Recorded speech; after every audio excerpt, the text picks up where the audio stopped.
नाज़रीन ग्रामी वही हुआ जिसका इसराइल को खतरा था। हमास ने शामी और अफगानी जंगजू तंजीमों को अपने साथ मिलाकर इसराइल पर बहुत बड़े हमले का ऐलान कर दिया है। प्यारे दोस्तों, यूरोप और अमेरिका से आए हुए यहूदियों ने इसराइल को छोड़ना शुरू कर दिया। इसराइली फौज हमास के सामने बेबस नजर आती दिखाई दे रही है और ये भी आपको बताएंगे कि कैसे रूस ने इसराइल की कमर तोड़कर रख दी है। लेकिन वीडियो की तमाम तर तफसीलात से आपको आगाह करने से कबल नए आने वाले नाज़रीन से गुजारिश है कि हमारे चैनल को सब्सक्राइब करके साथ में दिए गए बेल आइकन को भी प्रेस कर दें ताकि आने वाली हर वीडियो का नोटिफिकेशन आप तक बर वक्त पहुँचता रहे।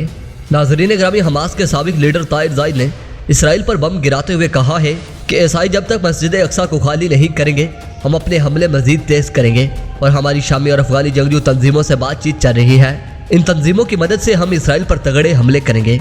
हमासी लीडर के बयान के बाद यूरोप और दूसरे मुल्कों से आकर इसराइल में बसे यहूदियों पर इतना खौफ बैठ चुका है कि हज़ारों यहूदी इसराइल छोड़ने पर मजबूर हो गए हैं।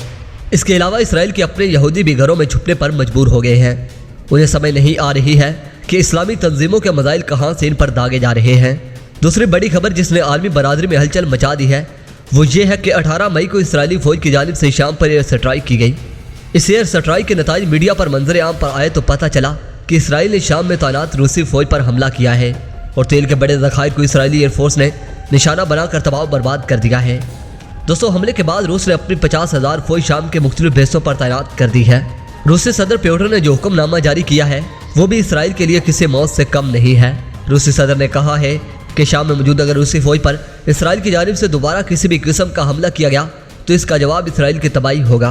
नाज़रीन मोहतरम, वीडियो पसंद आए तो वीडियो को ज़्यादा से ज़्यादा लाइक एंड शेयर ज़रूर कीजिएगा। इस वीडियो के हवाले से कमेंट सेक्शन में हमें अपनी कीमती तजावीज़ से ज़रूर आगाह कीजिएगा। मिलते हैं जल्द ही एक नई वीडियो में, तब तक के लिए अल्लाह निगहबान।